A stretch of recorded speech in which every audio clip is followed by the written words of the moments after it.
Hello everyone, আসসালামু আলাইকুম সবাইকে। আজকে আমি খুবই সুন্দর কিউট একটি মিনি ওয়াল হ্যাঙ্গিং নিয়ে চলে এলাম। তো এই ওয়াল হ্যাঙ্গিং বানাতে প্রথমে লাগছে পপি স্টিক আর লাগছে কালার। পপি স্টিকের ব্যাক সাইডে এভাবে আমি কালার করে নিচ্ছি। এটাকে আমি গ্রিন কালার করে নিলাম আর এটাকে আমি পিঙ্ক কালার করে দিচ্ছি। তো 6টা স্টিক নিয়ে আমি আজকে কাজ করব। তো প্রত্যেকটা স্টিকে আলাদা আলাদা কালার করে নিচ্ছি। এটাকে আমি হোয়াইট কালার করে দিচ্ছি। আর আইসক্রিম তৈরিতে যে স্টিকগুলো ব্যবহৃত হয় ওইটাই হচ্ছে পপি স্টিক। তারপর রেড কালার করে নিলাম। তো ব্রাউন কালারটাকে একটু লাইট করার জন্য তার সাথে একটু হোয়াইট কালার মিক্স করে নিলাম। তো এখন এটা লাইট কালার হয়ে যাবে আর ইয়েলো কালারটা আমি করে নিয়েছি। এখন নষ্ট হয়ে যাওয়া এই মাস্ক থেকে আমি সুতাগুলোকে কেটে নিচ্ছি।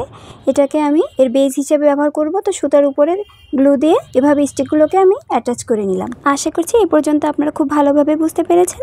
তো প্রত্যেকটা স্টিক আমি সুন্দর করে অ্যাটাচ করে নিয়েছি। এখন এটাকে বেশ কিউট লাগছে দেখতে। তো হ্যাঙ্গিং করার জন্য এখন আমি উপরের সাইডে গ্লু দিয়ে এটাকে অ্যাটাচ করে নিলাম। তো দেখতে পাচ্ছেন কতটা কিউট লাগছে। এখন এর মধ্যে আমি আমার ফেভারিট কিছু কোটস লিখে নিচ্ছি। আপনারা আপনাদের পছন্দ অনুযায়ী যে কোনো শর্টস মোটিভেশনাল কোটসগুলো এখানে লিখে নিতে পারেন।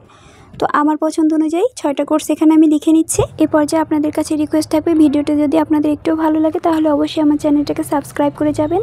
আর যদি বেশি ভালো লাগে থাকে তাহলে অবশ্যই একটি শেয়ার দিয়ে যাবেন। আর পপি স্টিক দিয়ে ওয়াল হ্যাঙ্গিংয়ের আইডিয়াটা আপনাদের কেমন লেগেছে অবশ্যই কমেন্ট করতে ভুলবেন না।